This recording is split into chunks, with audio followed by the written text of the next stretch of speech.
one heads up. The information that I'll be sharing is pretty much general to all writers. It isn't necessarily specific to indie writers. It's this is something that will help anyone. I guess, if anything, it's more geared toward hybrid writers who may be indie published, but also want to take a chunk out of some of the standard traditional markets as well. So we'll have a little bit of everything, and there'll be plenty of time for you to ask questions as well. So I feel like I should put on a mask. So, you guys having a good time there? Cool. I wish I was there. So, Jamie, I think you're our host.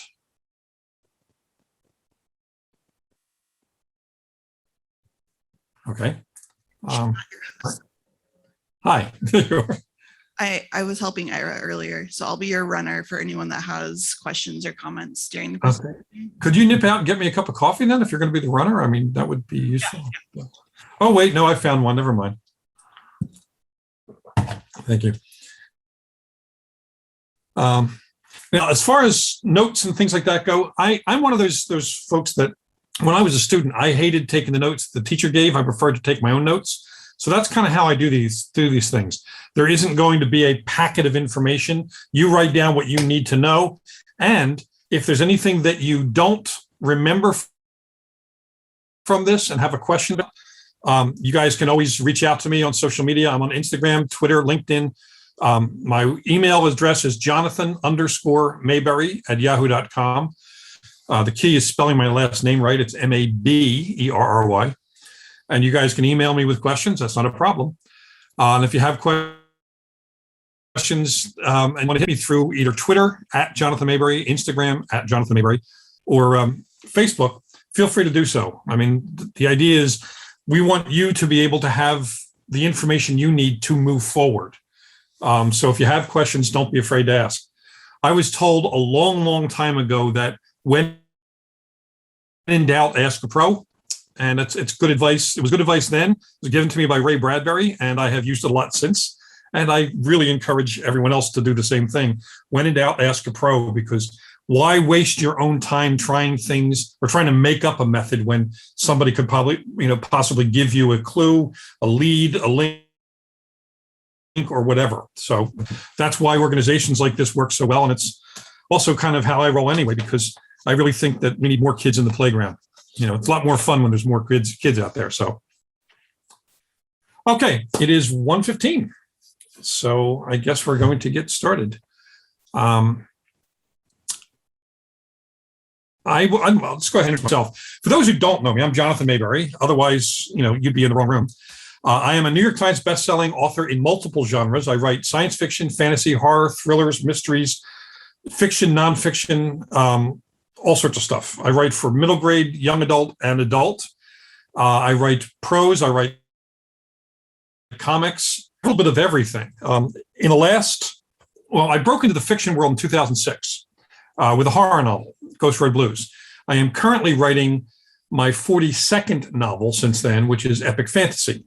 I've also written about 130-ish short stories all over the place in terms of genre, subject matter. And that's kind of where I want to start is how do you define the word genre? The word, the concept of it, we think mystery is mystery, science fiction is science fiction, but actually that's not really accurate because, within mystery, within science fiction, within horror, there are all these subgenres as well. And in fact, if you go to my website, jonathanmaberry.com, and again, spell my name right, on that website, there's a page called Free Stuff for Writers. Aside from having samples of a comic book script and query and other things, if you scroll down to the bottom of that list, you'll find links to a whole bunch of pages dealing with subgenres. So you'll find out all the various subgenres of mystery and romance and so on. Now, those are not my lists. I think the link for where I got them, is probably on those pages. But it's really useful information to understand the breadth of any given genre. It is almost impossible to point to a book that is so clearly only in one genre that it has no flavor of other genres. And that's kind of an important thing to know, because the genre thing really became important through marketing, publishing marketing. With Amazon and other groups, we have all these subcategories. But marketing is a way to sell books to booksellers. It's how the trade people from publishing houses sell them to booksellers. It's this kind of book. It's that kind of book. And it's all based on the metrics of which books in those previous genres have sold X number of copies, and therefore we need to call it this rather than that. But it's really not accurate to what we write, especially if you're writing indie work and if you're doing certain types of fiction that is genuinely open to either ignoring the genre lines, crossing them, or combining them. And I like doing a lot of that. So we'll start there. Like, do you know what kind of writer you want to be? Is it a fixed idea in your head? Like, I want to write erotica. I want to write mysteries. I want to write science fiction. Is that a zone that you've picked because it's what you read, or because it's what you want to write? And is it the only zone that you think it will be comfortable? The answer to that question is no, because fiction of any kind thrives when the story goes in the direction of its best form. Allow the writer, both plotting and also following its evolution, so that what happens at the end, when you get to that finished product, it is more than just one thing. So, example of that. Stephen King had a book out a couple of years ago. It was, I'm trying to remember the name of it. It was 11/22/63. That's what it was. It was a science fiction time travel historical mystery with other things in it. It was a very hard book to categorize because it isn't a standard time travel novel. It isn't a standard historical fiction piece. It has elements of thriller and mystery, even some horror elements to it. It has all these different subgenres, mashed together into one cohesive work. You get books like Ray Bradbury's Something Wicked This Way Comes, one of the books I loved as a kid. And a little side note, Ray Bradbury and Richard Matheson were for about 3 years friends and mentors to me when I was a teenager. So I had a lot of influence from them and the way they think about books. Bradbury, Something Wicked This Way Comes is a coming-of-age tale. It's also a horror story. It's also a family drama. It's also a fantasy. It has all those elements. It was originally marketed as Something This Way Comes by Ray Bradbury. When it was first out, they didn't limit it as to which genre it should be shelved in. Bookstores had fiction sections, or they may have children's sections, but it was fiction. Sometimes they would have mysteries. I think mystery was one of the first subgenre sections of bookstores, but usually you go to a bookstore and you just browse the books back in the day. That book was written in the 50s or 60s. Nowadays, bookstores are categorized so much that one of the challenges, it tends to draw focus to one set of shelves, to the basically ignoring the other shelves out there. People will go and find it on the shelf they think it's going to be. They'll get it, they'll go to the checkout, and instead of wandering around and finding out what else is there. And I don't like that. And most writers don't like that. Even some of the booksellers don't like that, which is why a lot of the indie booksellers, bookstores, the staff tends to be able to talk about read-alikes that aren't necessarily in the same genre. And that's fun, because we find out that an element of the story relates to something else that may be on a completely different shelf. We want to be able to feed that market, that shopper's awareness, kind of rekindle the shopper's awareness that had disappeared during the days of just, organizing the bookshelves in a certain way.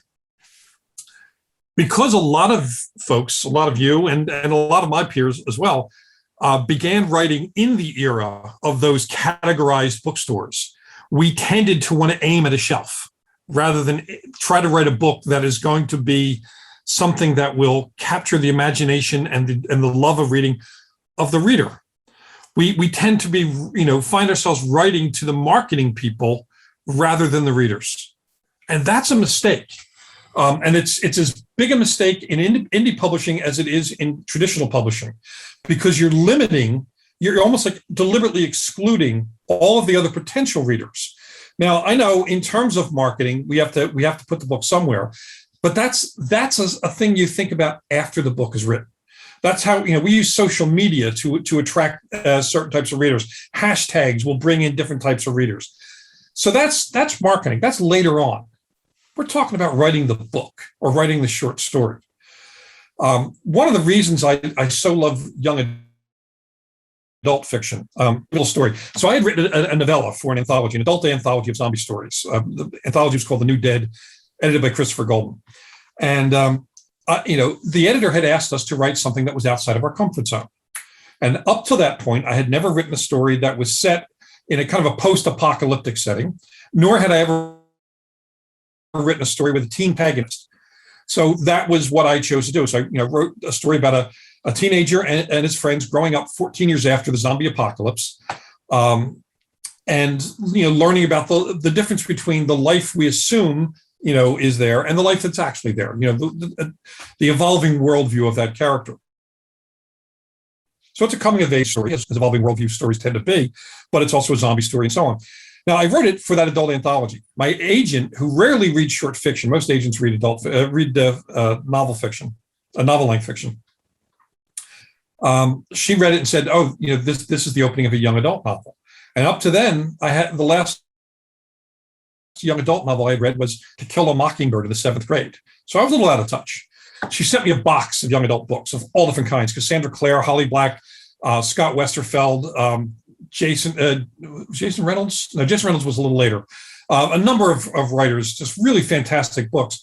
And what I found in the young adult market was that there was very little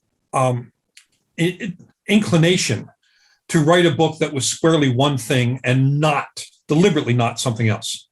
That, a mystery could have an element of fantasy, a little bit of magic realism to it. A science fiction novel could also be a sweet romance. There's all these different elements, sometimes 5, 6, 7, 8, 9 kinds of genre subtypes, all fitted beautifully into one story, one tapestry, because that's the story the writer wanted to tell. It was, you could tell a lot of these writers weren't really worrying about it, because at the time, when you went into the young adult section of a bookstore, there was the young adult section.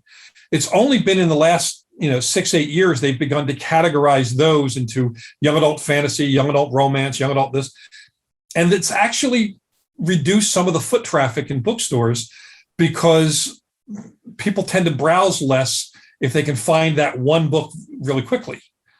But young adults still, even with those categories, and there are only a few of them now, even with that, the writers are still tending to write the story they want to write and figure out what shelf it fits on later on.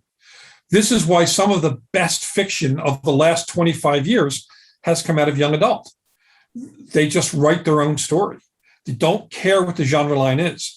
They write it as if they are going to be able to just let anyone they want read it, which is what it should be. They write it as if they don't care whether it sells or not to a major house. They write the story they want to write. And often it is the story they want to read, which ties into another Ray Bradbury thing. He once told me, never write the book you would just go buy. Write the book you would go out of your way to hunt down and buy. Write a book that speaks to you, to your inner reader, as well as your writer. Those two parts of you must be there when you're writing, the reader and the writer. Neither of those people really care what shelf it's on. They both want the best possible story. So write that story. Figure out how to market it later on. And I'm sure there are plenty of good marketing classes here at 20Books. So what kind of writer are you? I mean, that's a question to ask yourself. And do you need to stay in that lane exclusively? Are there any genres that you're hesitant to try? If so, why? What's the hesitation? I didn't want to do my first YA. When my agent said that book could be a YA and she liked to shop it, I laughed. I said, that's ridiculous. I have nothing, I don't know anything about YA. It's not a young adult book. It's about, it's violent. It has people out there killing zombies. It's really, complex emotional issues in there. And she said, yeah, it's young adult. It's YA. It's what YA is now.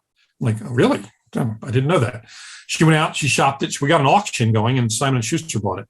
The book is now in 27th printing. It's required reading in 8,000 schools.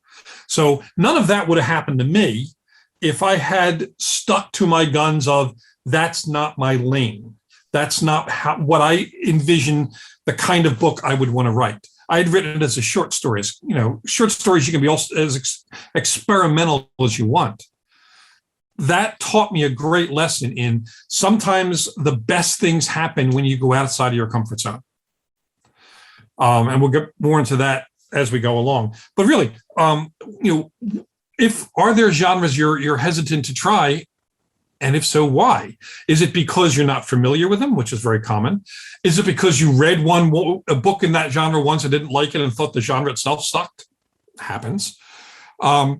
Is it because you don't feel that you have anything to say in that genre? Well, that's a species of imposter syndrome. And every writer has something to say on any topic that they want to write about or want to talk about or want to explore. That's the thing, is nothing's preventing us from doing that. I'll give you some examples. And these are examples of why I'm talking about this and why I'd like to go back and smack myself in the head a couple of times over the years for things I've said, like, oh, I don't write that sort of thing, or I don't want to write that sort of thing, or whatever. So some years ago, John Joseph Adams, one of the great anthologists of our current science fiction world, reached out to me and asked if I'd like to write a story set in the world of Oz for a new anthology called Oz Reimagined. Now, when that offer came in, most of what I was writing was intense horror for adults, intense thrillers for adults. And I had just started working on my first YA, but Oz are middle grade and younger middle grade at that. I had, nothing to say to kids that age. My own son, I adopted him when he was 11. So I didn't really get any of the parenting vibes or insights you get from having read and shared books, that are appropriate to third, fourth graders. My first reaction was no. I don't think that's for me. But I didn't say that to him because I was afraid that Ray Bradbury and Richard Matheson would come back from the dead and punch me, because they kept telling me never, ever let yourself be pigeonholed. But my first reaction was, my gut reaction was no.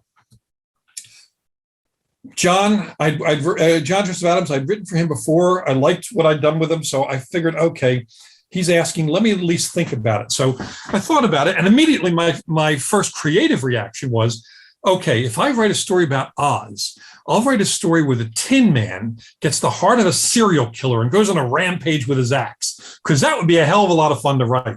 And it would be a hell of a lot of fun to write. It would not, however, be a story that fits the reader. And see, this is one of the things about understanding genre. You have to care less about the genre and more about who's reading the book. So I thought, well, who's reading these books? Well, they're kids. They're little kids. They're innocent kids.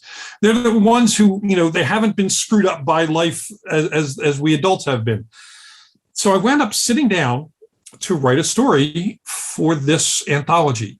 And I wrote a story about a little winged monkey girl. And if you ever read the Oz books, the monkeys, the winged monkeys were a sentient race. They were enslaved by the witch later on, but they had their own culture and they could speak, and they were normal people. They were not evil. And so I wrote a story about a little winged monkey girl whose wings were too small for her to fly. So she went looking for magic traveling shoes so she can go all the places that her wings couldn't take her. And even as I'm writing, and I'm sitting there going, because there's absolutely no part of my upbringing, my writing career, anything that fits that lane.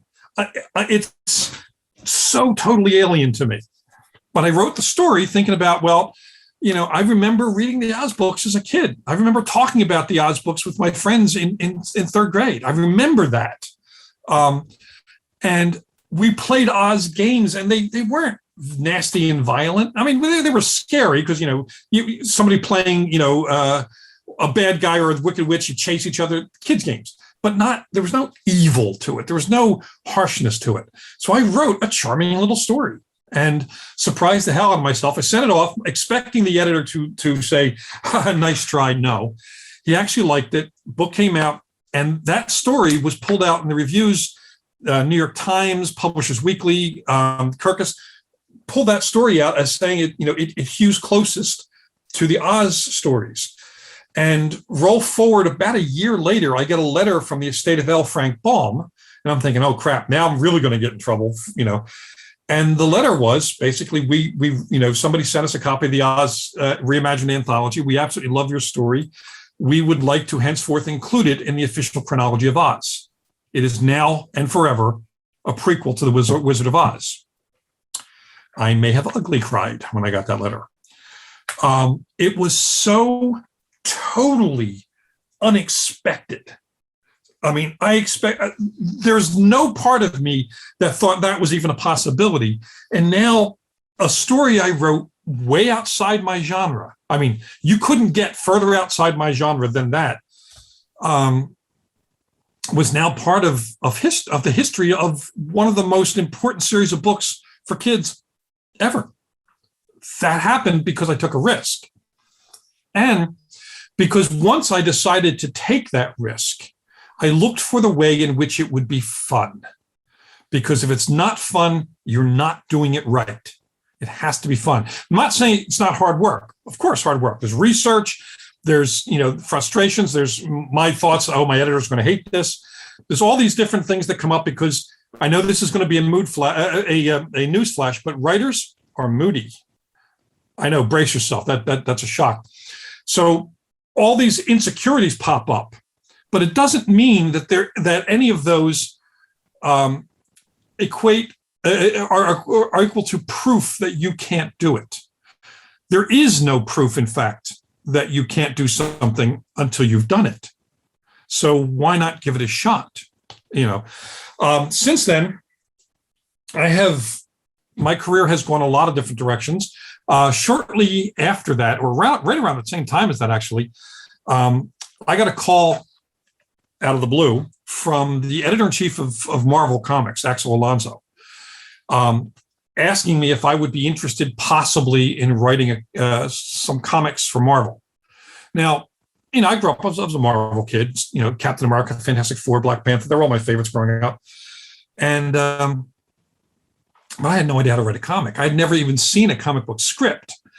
The fear of failure that is part of imposter syndrome is another part of that whole process.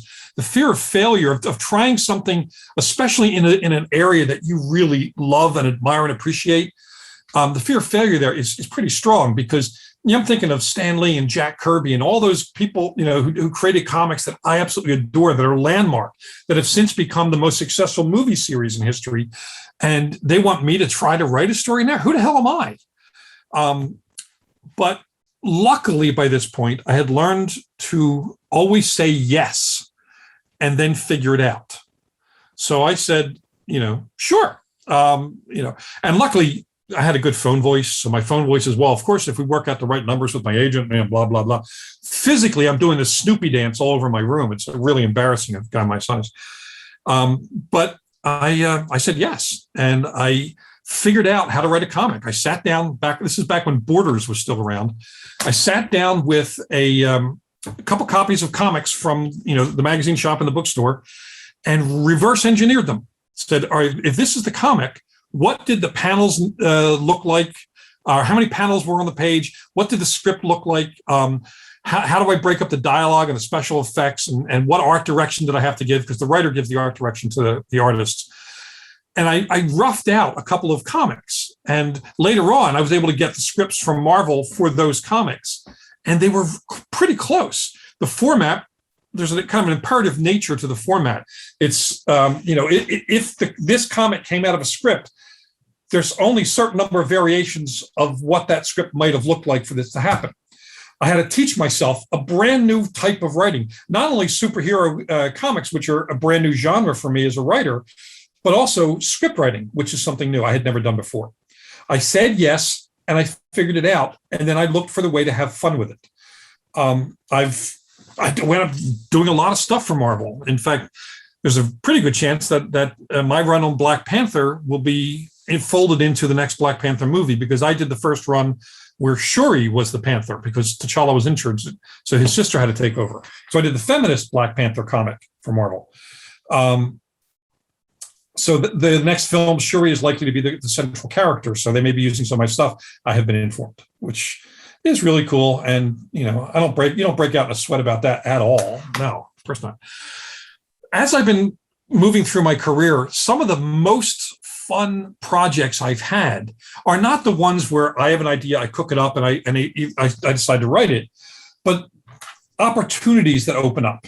Now, for traditional writers, opportunities open up in one way. For non-traditional writers, indie writers, they open up another way. But there are sometimes you can nudge the thing as well. I started looking for opportunities to write things that were not in my comfort zone. So if I knew of a couple of anthologies around, and one was straight horror stories and another was Weird West steampunk, I've never did that. So of course I had to try that. And I wound up doing Weird West steampunk. Somebody else was doing an anthology of Sherlock Holmes stories. I'm like, I've never written a Sherlock Holmes story. Let me try that. Eventually I got to the point where I was kind of like that kid from the Life cereal commercials. For those who are old enough to remember that, give it to Mikey. Mikey will eat anything. Give it to Maberry. Maberry will try anything. The fun part of that is it not only allows me a lot of creative freedom, it keeps me from ever being bored. Because if one project is just kind of, sometimes a project can stall a little bit. Maybe you need to let it sit there and just sulk for a while you go do something else. Well, while that's happening, instead of going to do something similar, go to something completely different. I've looked for things to expand me as a writer. Now, part of that, I got involved in media tie-in writing, which, by the way, if you've published an indie novel, that you can still use that as kind of a calling card to break into media tie-in writing. It used to be not the case. It used to be that you only had to be a traditionally published author to be considered to write a media tie-in, but that's changed. And I'm now the president of that organization. For those who don't know what media tie-in is, it's writing stories in someone else's world. So Wizard of Oz. I didn't create the Wizard of Oz world, but I wrote a story in it. I've since written stories in Hellboy, John Carter of Mars, True Blood. I'm about to do a Kolchak the Night Stalker comic book script. That's going to be fun. I've written dozens of these things. I edited 3 X-Files anthologies, wrote an X-Files novel about Dana Scully as a teenager. That's fun because not only is it outside my genre zone, but it's also outside of my complete creative control. So within the structure of somebody else's world, license, I had to go and find a way to be uniquely me while still honoring the license and having fun. I just finished editing the anthology a few weeks ago, Aliens versus Predator, for those who like those movies. That was a bunch of fun. Again, that was not on my list of things I wanted to do when I first thought about writing. That I didn't say, Aliens versus Predator sounds like a given. No, I thought I was going to be a horror writer, and I've since written all sorts of other things. Test driving these new genres is easiest to do in short fiction. And if whether you're self-publishing the short fiction or if you want to find markets by going to Raylan.com, RALAN.com, or Duotrope. Raylan's free, Duotrope's a fee-based one, but I don't think it's very much. Or you can just put whatever genre or subgenre you want in a search with the words guidelines and the word magazine or anthology, and you'll probably come up with somebody shopping or on the hunt for writers to submit stories. Most anthology editors, myself included, I've done 14 of them now. I don't care whether somebody is an indie or traditionally published writer. I want them to be able to write, and I want a writer to have fun writing what they're writing for me. I'm now editing Weird Tales magazine too, which we just recently relaunched. And we're about to launch a novel imprint of Weird Tales, by the way. More on that soon. And we'll be looking for writers of all kinds. Again, indie or traditional won't matter. The books will be traditionally published, but we don't care what your backstory is as long as you've written good stuff that's been well reviewed. And news on that will be coming up soon. But for Weird Tales, again, I like working with writers who are willing to take creative risks. I'm so tired of books written in the safe zone. I want something creative. And there's two types of two different ways of crossing genre lines. One is by writing complete works outside of your genre. So my first three novels were horror. My next novel was a thriller. I did a media tie-in, gothic. I've written a steampunk western tied to a board game. Written standalone horror novels, straight science fiction. So that's crossing. That's one version of crossing genre lines by doing works in separate genres. The other version is the hybrid version where you combine different genres within a single story. That's, I think, sometimes the most fun. Also, one of the best ways to stand out as a writer, because if you're combining different genres in your story, you're less likely to turn in a work to the editor or to the readers, if you're self-publishing it, where they'll have seen that before.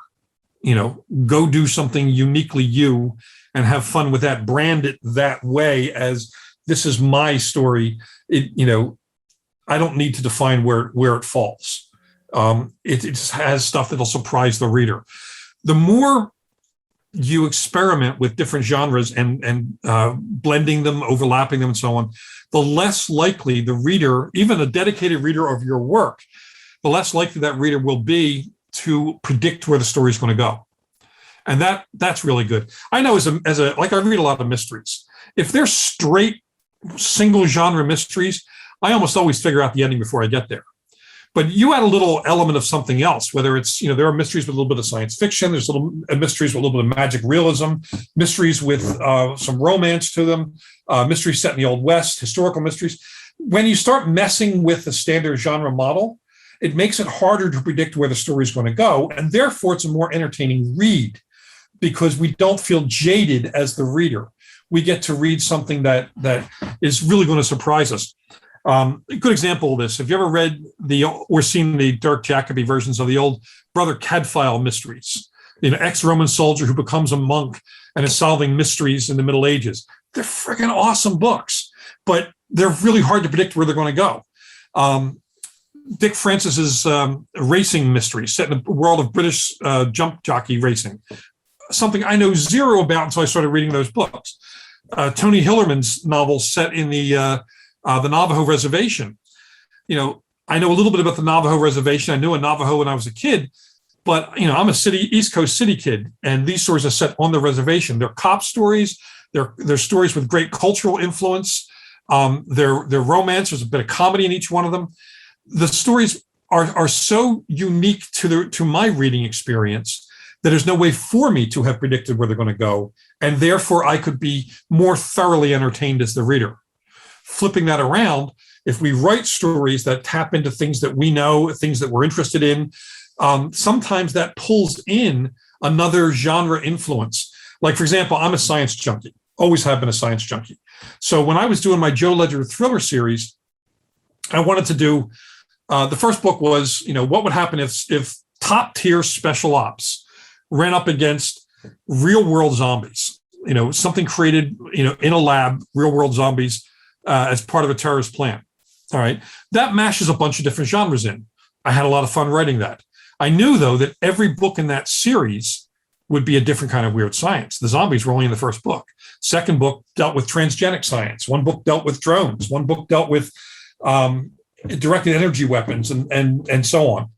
Each book allows me to go deep into research. And the more research I do, and I will be talking a little bit about this in another talk this week, rather, the more research you do, the more opportunities you have to bring in elements of what appear to be other genres. So in Dragon Factory, the second book in the series, the transgenics give it a little bit of a Michael Crichton-esque sort of feel to it. But it's still a special ops story, kind of like the TV show The Unit or SEAL Team 666, SEAL Team 6, which is on right now. And I started saying SEAL Team 666. It's actually a cross-genre series done by my buddy Weston Oates. supernatural special ops, and as a result, it stood out from a lot of the other spec ops books that came out because after a while, the standard model becomes rinse and repeat, even when it's written by really good writers. Those extra genre elements, those risks writers take, make it so different that it's so much fun. And by the way, we're opening up the questions in 3 minutes. There's a lot to say about this in 45 minutes, so I'll try to get as much done as we can here. Now, part of the joy of this is experimental writing. I used to teach a class called Experimental Writing for Kids, and we do a different genre every couple of weeks. So I really recommend for those of you who want to try to break out of the genre that you may have been working in, do a 15-minute writing exercise every morning. Make a list, spend a day or make a list of topics like the opening page of an insect Western, a romance set on a spaceship orbiting another sun, a children's picture book for orphans, right? Usually you don't see those actually. A kid who's in not a bad orphanage, a good orphanage, but write a couple pages of a children's picture book that way. Write a middle chapter of an epic fantasy set in a dystopian version of the Old West. The idea is spend a bunch of time making lists that are genre mashups. Every day, take 15 minutes and just write, set a clock, write as much as you can in 15 minutes. Look at that stuff. Look at the way in which your writing style changes when the genre doesn't support the style you've been using. Like if you've been writing historical novels, they're rich in backstory and world building and a lot of detail. But if you're writing a noir mystery, you don't want all that extra weight of words because it slows the pace of that particular type of story. If you want to write a story set in the Old West but have it action-oriented, you're going to have leaner prose, smaller paragraphs. It's going to bring in different types of adjectives and so on. Louis L'Amour, for example, is a completely different type of writer than Larry McMurtry was, even though they both wrote Westerns. Completely different types of books. True Grit and Hondo are good examples. They couldn't be more different, those two books, than they're so widely different, yet they're both set in the Old West. Even down to the languaging, because in True Grit, the author chose to go closer to the more biblically influenced vocabulary that was used at certain times in certain areas in the Old West, whereas Louis L'Amour would tend to use a more Hollywood Western version of dialogue. So it's different. Even though they're in the same genre, they're different. Those types of exercises you do every morning, I did them for years when I was first breaking into fiction. As a result, I got to the point where I can confidently say that if an offer came my way, or if I became interested in another genre, I could write at very least a workmanlike story, but I believe that I could actually do something of quality within those genres. And I have done some really oddball stuff over the years. The weirdest was Deadlands. Deadlands is a role-playing game, kind of like Dungeons and Dragons. It's alt history, steampunk, supernatural Western with science fiction elements. And they said, would you like to write a novel to introduce people who have never played the game to that world? And, I'm like, sure. I had the most fun. I even put an uncredited cameo by a sandworm from Dune in there and zombie velociraptors because why the hell not? They were letting me do anything I wanted, so I might as well have fun. I had so much fun writing the book, and it was very popular. Often, the risks you take when crossing genre lines are the things that will give you keys to new doorways of success in terms of sales, creative fulfillment, because, oh my God, it's so much fun when you realize that you're not just the god of one genre universe, you're the god of your interior literary universe. And you have infinite power to do any fun thing you want to do. Now, by the way, since we have 14 minutes, if anyone has questions, I believe they have a mic they will hand you. So just raise your hand if you have a question, any topic related to this, and we will get rolling. I see one hand up already. So hopefully they'll get the mic over to you. I have two questions. Is that Okay, sure. So the first one, I was a bit worried about shifting genres under the same pen name, because I know a lot of people who say that they have different pen names for different genres or even subgenres, but I don't want to do that. Nor should you. It'll work, or would it like turn off readers or not give me a dedicated reader base? Okay, let me answer that one. That's a good one. I wrote one book under a pen name. It was a nonfiction book I did years ago, and I regretted it ever since. And I immediately rebranded my own name. Everything I write is under my name now. Whether I'm writing middle grade, young adult, whether I'm writing comics, whether I'm writing nonfiction or fiction, or any of the genres I write in, it's all under my name. This is especially important in the post-social media era, where we are the product. We're the face of our product. The book and the book cover are no longer the face of our product. We are. It's our career. It's us.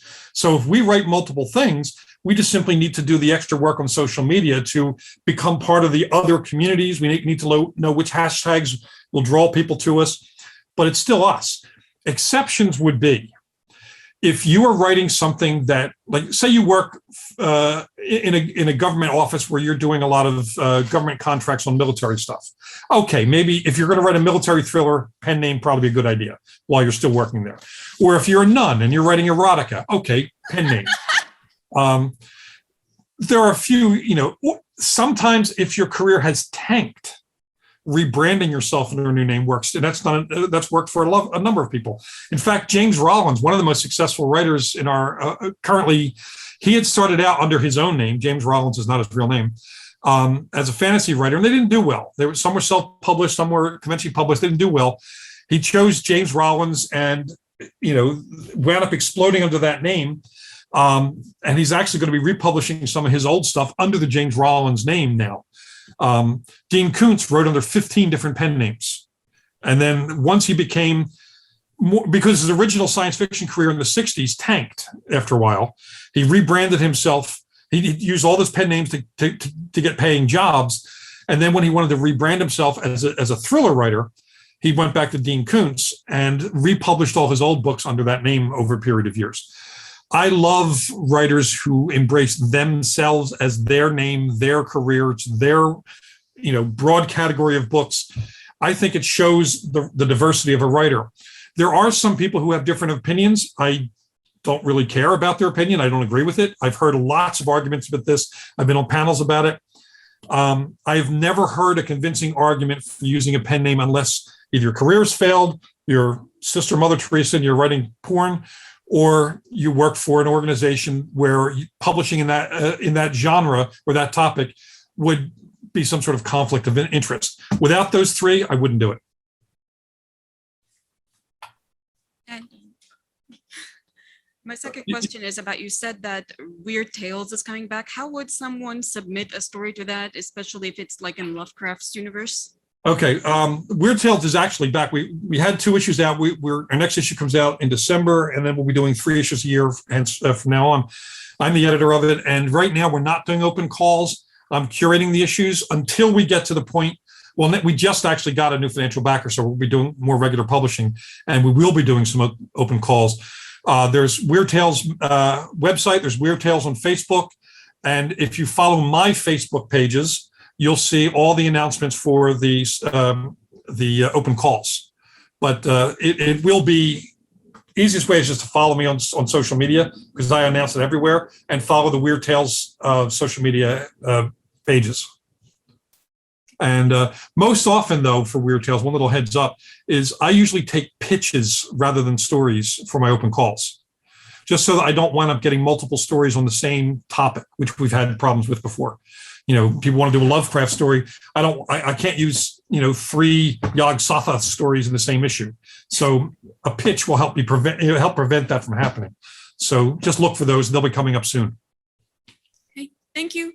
Sure. We have another question, I think, over across the room, guy in a white shirt.